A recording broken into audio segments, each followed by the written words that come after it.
Hello, my name is Jonathan Harris from Worldwide Camera Exchange. Today I'm going to talk about and just run through the Mamiya 7 camera. 6x7 film-based camera with a rangefinder focusing mechanism. A very lightweight, very versatile camera with interchangeable lenses. Two versions, Mamiya 7, Mamiya 7 Mark II. Mamiya 7 Mark II has slightly updated viewfinder. Some people prefer it, some people prefer the older version. Look at both and make your own mind up.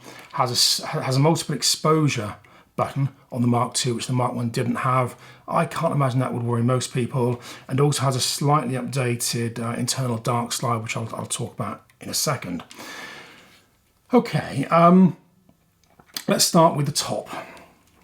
Really straightforward, uncluttered top plate. Wind-on crank, shutter release with a lock. Shutter dial. You can use this in aperture priority or in manual. Very straightforward readout in the display. The aperture priority, obviously you set the aperture on the lens, camera set to the shutter speed, or you set to manual, obviously you do both.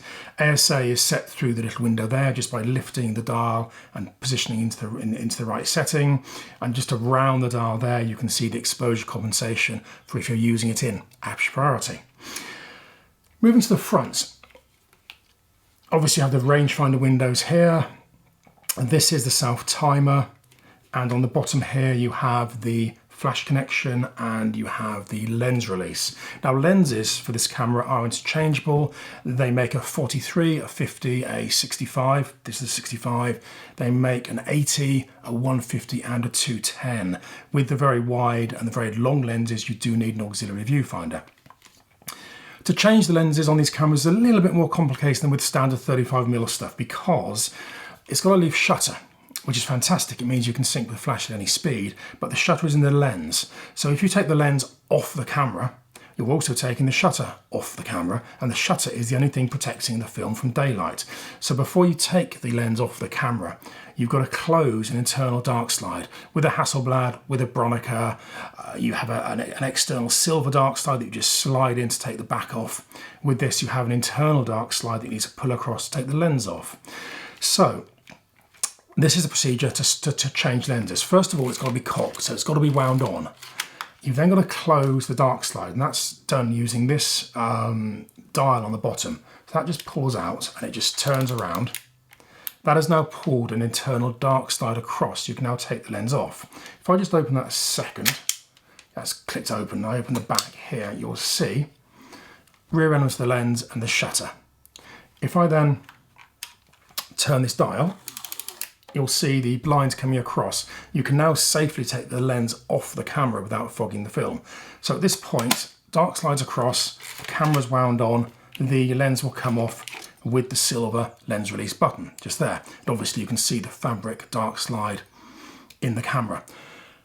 To put the lens back on again, you just reverse the process, lens back on, move this button along here, and it'll just automatically pull the dark slide out of position. So if you see the dark slide there, if I push the button there, then you'll see the dark slide open, so you can now happily use the camera.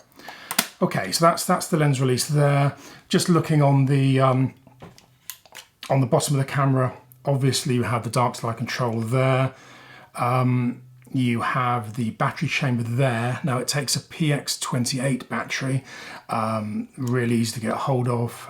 They're sold just everywhere. To open the back, push the little button in, slide the little release down. There we go, pretty straightforward in the back. The two little buttons there are to aid, the little red buttons to aid the film loading. Yeah. If you push the little button in there, you'll see that the little sprocket which sort of holds onto the film spool drops down, and that enables you to swap the spools over. So when you're loading a film, you put the empty spool in this side and push the button up to hold it in position. You put the film in this side, hold it into position, feed the film leader, tuck it into the take up the spool there, wind on a couple of times until you see the arrow on the backing paper align with the silver arrow in the middle there.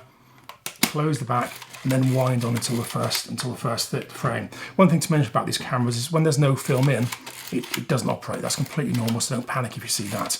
To get around that, just open the back slightly there, and you can now start firing the shutter. So if you want to test the shutter, that's the way to do it. Just open the back. On the subject of testing, I will put a link up to another video I've done which talks through exactly what to test when buying these cameras, because one of the important things to bear in mind is that these are 15, 20, 25 years old now. Spares aren't available. So if you develop an electronic issue with one of these cameras, there's a strong possibility it may not be fixable. So that's something you really do need to be aware of. So check out the video that I've posted the link to, and that'll run through all the various things to check when buying one of these things secondhand.